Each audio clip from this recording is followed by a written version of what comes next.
tema que vamos a desarrollar es insuficiencia renal crónica.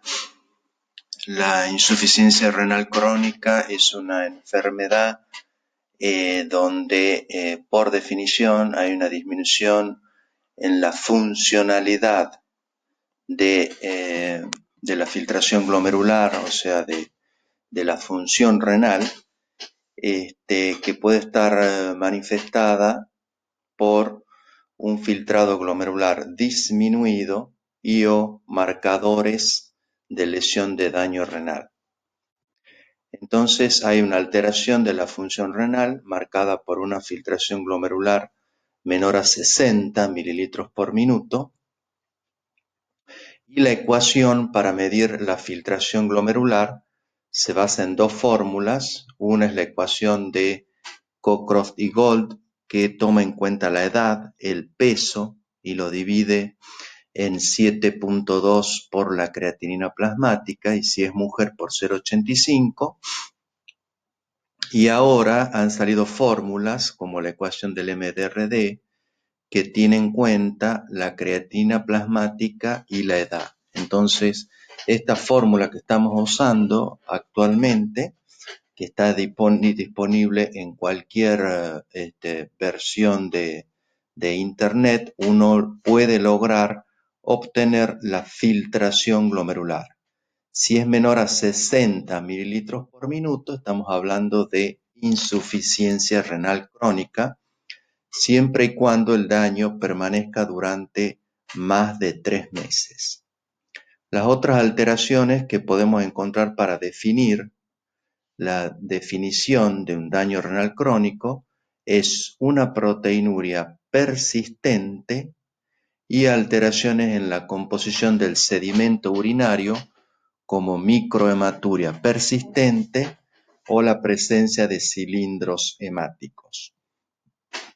La otra parte de la definición es cuando encontramos anomalías en los estudios por imágenes, donde tenemos un solo riñón o quistes renales, o un quiste o un riñón que habla de que tiene cronicidad por ecogenicidad en la ecografía renal.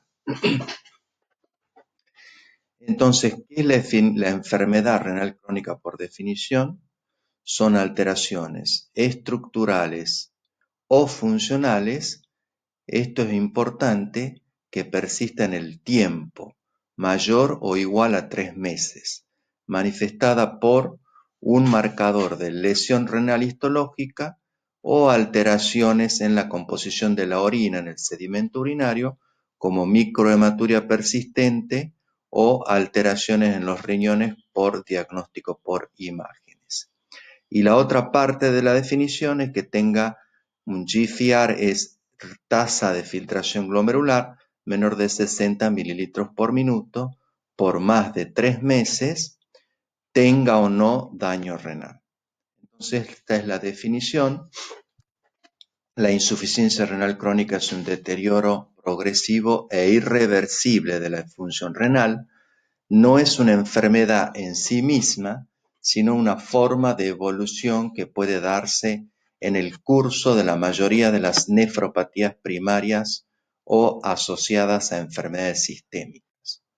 Una vez instalada, suele determinar la clínica y el pronóstico para este paciente, y dado el desarrollo de mecanismos renales de adaptación, la clínica de la insuficiencia renal crónica es de aparición tardía. Estos son los diferentes estadios del daño, de la progresión del daño renal, estadios 1, 2, 3, 4 y 5, donde semiológicamente los signos y síntomas empiezan a aparecer del estadio 3 para abajo. El estadio 5 ya es un daño renal severo, con requerimientos, si los signos y síntomas y la clínica es muy importante, de un tratamiento sustitutivo renal con diálisis y o trasplante. Mientras que en los estadios iniciales no suele haber signos y síntomas, por eso es una enfermedad renal oculta, donde hay que pesquisar en los pacientes que tienen factores de predisposición de llegar a un estadio final de la enfermedad renal crónica. Entonces, ¿qué pacientes pertenecen a este grupo de riesgo? Y debería realizarse un rastreo de enfermedad renal, sobre todo los diabéticos y los hipertensos. También los que abusan de drogas nefrotóxicas, los que tienen antecedentes familiares, ya que hay enfermedades familiares que producen enfermedad renal crónica, los que padecen enfermedad cardiovascular, porque el riñón es un órgano muy vascularizado y si hay un daño vascular sistémico, se puede afectar tanto el corazón y el riñón, y también los que tienen enfermedades sistémicas que puedan comprometer al riñón, por ejemplo, enfermedades reumatológicas como el lupus eritematoso sistémico. Entonces, en todos estos pacientes hay que medir la tasa de filtración glomerular, pedir un sedimento urinario y ver si semiológicamente tiene signos y síntomas de un paciente que ya está padeciendo enfermedad renal crónica. ¿Cuál es la etiología de la enfermedad renal crónica? La nefropatía diabética, o sea, por diabetes es la primera causa. Luego viene la nefroangioesclerosis, que es la producida por una hipertensión arterial maltratada o poco controlada en el tiempo. Luego las enfermedades del glomérulo, que es una parte del riñón que van a producir estas enfermedades que se llaman glomerulopatías, que ya vamos a ver en la otra clase, que van a producir el síndrome nefrítico o el síndrome nefrótico. Entonces, cuando se perpetúan en el tiempo, puede producir una glomerulopatía crónica y así producir una enfermedad renal crónica. Las causas obstructivas, como la hipertrofia de próstata, y las nefropatías túbulo-intersticiales, la enfermedad poliquística, esta es hereditaria, y enfermedades sistémicas, como dijimos, el lupus eritematoso sistémico. ¿Cuáles son los factores de progresión del daño renal? Esto sería parte de la fisiopatología. Una proteinuria persistente, factores de crecimiento, factores quimiotácticos, la hiperestimulación del eje renina-angiotensina 2, que va a producir un estado de hiperfiltración a nivel renal, una hipertensión arterial sistémica no controlada, una dislipidemia, el tabaco y la obesidad son factores que hacen que la progresión del daño renal sea aún más rápida. Fisiopatológicamente, ¿qué es lo que se produce? Se produce una infiltración celular, proliferación a nivel del túbulo intersticio y eso lleva a la fibrosis y el riñón empieza a disminuir en sus funciones. Entonces, ¿cuáles serían las alteraciones clínicas y bioquímicas de la enfermedad renal crónica en un estadio 5 o avanzado? Tenemos que el riñón es el principal órgano que va a mantener la homeostasis. ¿Qué quiere decir eso? Que va a manejar el agua corporal total, el sodio, y va a excretar el potasio. Entonces, a nivel hidroelectrolítico, cuando el riñón empieza a disminuir, el paciente empieza a retener agua y sal, el paciente va a tener una hipertensión arterial por sobrecarga de volumen y va a aparecer el edema. Si no puede excretar el potasio, van a aparecer las alteraciones relacionadas al potasio elevado en la sangre, que es peligroso y es con riesgo de vida cuando llega a valores muy elevados. Entonces acá vemos cómo en una función renal normal el 90% de la excreción que el potasio que uno ingiere lo elimina el riñón y el resto el tubo gastrointestinal. Mientras que cuando hay ya insuficiencia renal crónica, esto empieza a bajar y hay una disminución en la excreción, entonces el potasio plasmático empieza a subir. Lo mismo pasa con la excreción de sodio. Miren una persona normal cómo la excreción hasta 300.000 equivalentes de sodio, el riñón normal los puede eliminar. mientras que en la insuficiencia renal crónica este margen está acotado. Entonces, si uno come una dieta rica en sal, el sodio en el organismo se va aumentando y eso le va a producir al paciente edema, hipertensión arterial, sobrecarga de volumen, porque siempre que se acumula sodio, se acumula agua. Entonces la acumulación de sodio y agua aumenta la volemia y eso lleva por consiguiente un riñón insuficiente que no puede excretar la sobrecarga salina, va a producir hipertensión arterial con todo el daño que eso va produciendo. A su vez, hay una alteración en la capacidad de dilución urinaria, una alteración en la capacidad de concentración urinaria. Si uno hace un sedimento y mide la densidad urinaria, generalmente va a encontrar isostenuria e hipostenuria, y este efecto puede llegar a producir que los pacientes orinen una orina poco concentrada, sin solutos y sin electrolitos. Entonces, ¿cuáles son las alteraciones cardíacas que aparecen cuando el riñón empieza a disminuir en sus funciones? Una hipertrofia ventricular izquierda, porque al corazón le cuesta trabajar ante una sobrecarga de volumen, enfermedad coronaria, puede haber arritmias, y esto es lo que es la etiología de la insuficiencia cardíaca en la insuficiencia renal crónica. Esta cardiopatía urémica lleva en definitiva a un corazón que va a ser insuficiente en producir sus funciones y eso va a llevar a una sobrecarga con expansión de volumen, como vamos a ver semiológicamente lo que aparecen en este grupo de pacientes.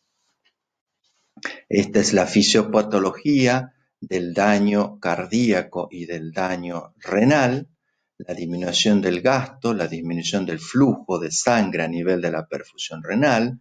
Eso a su vez hace que la disminución de la funcionalidad renal, retención de agua y sal, y eso hace que disminuya aún más la función cardíaca y se cierra el círculo donde el individuo va a producir una sobrecarga de volumen con redistribución de flujo y cardiomegalia. Esto es en cuanto al daño vascular y la arteriosclerosis acelerada en estos pacientes renales, que también se manifiestan por calcificaciones vasculares, donde las arterias se vuelven rígidas con muy poca compliance. Entonces, la hipertensión arterial y la arteriosclerosis acelerada son dos componentes importantes del daño cardiovascular de estos pacientes. Entonces, ¿de qué se trata esta enfermedad vascular del paciente con enfermedad renal crónica? Tienen arterioesclerosis y ateroesclerosis con cambios de la capa íntima y acá con cambios de la capa media por calcificaciones. Y eso obviamente va a llevar a mayores eventos cardiovasculares. Esto es otro esquema donde ya se mezcla todo y todo está ensamblado: toxinas urémicas, aterosclerosis acelerada, enfermedad cardiovascular, calcificaciones vasculares, que va a llevar que el paciente padezca más eventos cardiovasculares como infartos, arritmias, insuficiencias cardíacas, ACV. Bien. El otro gran sistema que está afectado en la enfermedad renal crónica es la anemia. La anemia se produce porque el riñón es un gran generador de una hormona que se llama la eritropoyetina. Entonces, cuando disminuyen sus funciones, estos pacientes van a tener anemia. Una anemia normocítica, normocrómica, que puede ser, por un lado, la causa más frecuente, el déficit de eritropoyetina, o también por acortamiento en la vida media de los glóbulos rojos, por déficit de hierro o por estados inflamatorios crónicos. A su vez, va a haber mala agregación plaquetaria y alteración en la funcional de linfocitos y polimorfos nucleares. Entonces el paciente con enfermedad renal crónica va a ser un paciente anémico crónico. Estos pacientes van a tener una palidez terrosa cutánea mucosa y la falta de agregación plaquetaria va a hacer que veamos en la piel la predisposición a equimosis de fácil producción, porque es como que si el paciente no tuviera una agregación plaquetaria adecuada. A su vez, la mala alteración o malfunción de los linfocitos y los polimorfos nucleares los va a poner en un estado de inmunosupresión. Son pacientes que están predispuestos a infecciones. Entonces, la etiología de la anemia es el déficit de la eritropoyetina y la característica es que es normocítica normocrónica. Puede llegar a ser microcítica cuando es por déficit de hierro. Y acá vemos cómo en la medida que cae la tasa de filtración glomerular, cae aún más la producción de la anemia.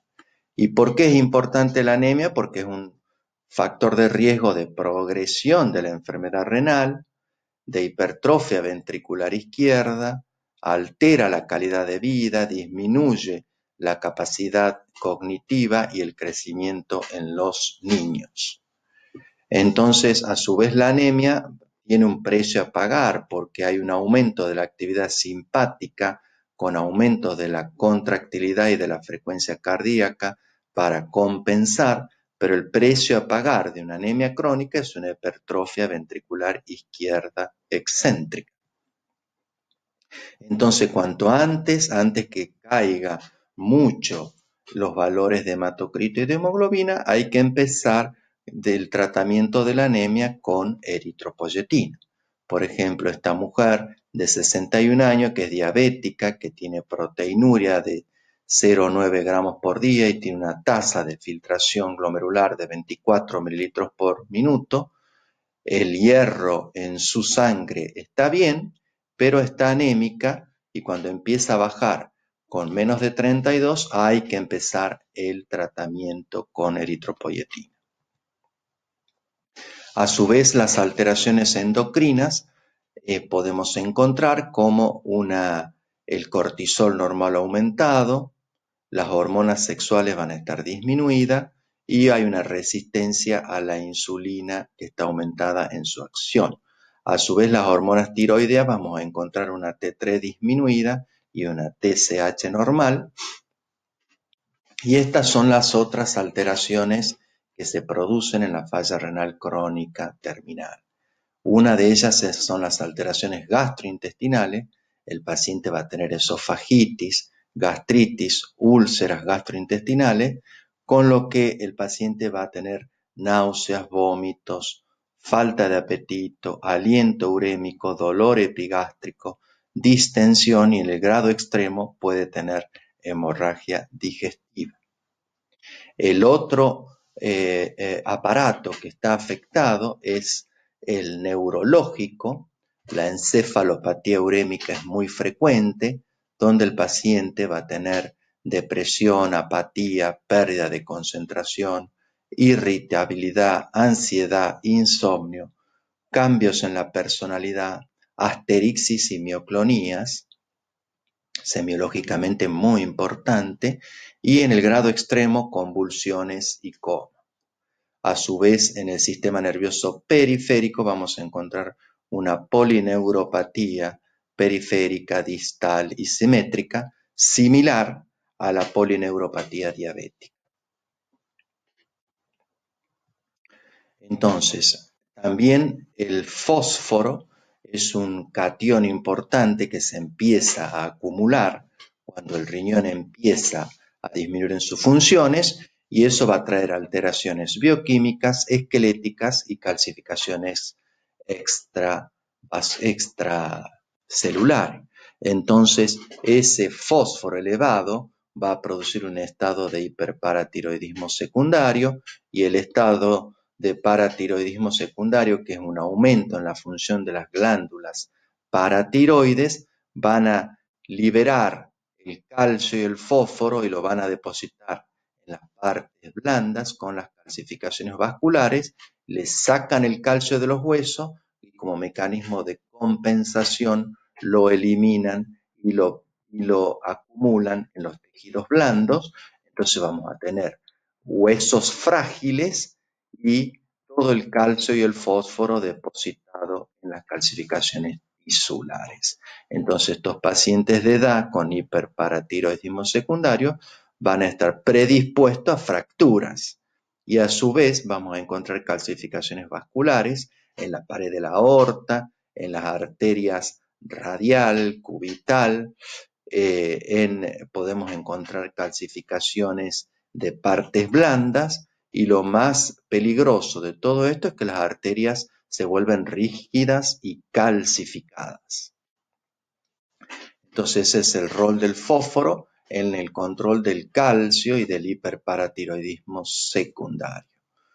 Entonces el trastorno mineral y o óseo, vamos a tener alteraciones bioquímicas con alteración del calcio, del fósforo y de la paratormona, alteraciones esqueléticas y calcificaciones extraesqueléticas con calcificaciones vasculares de las válvulas cardíacas o de otros tejidos blandos.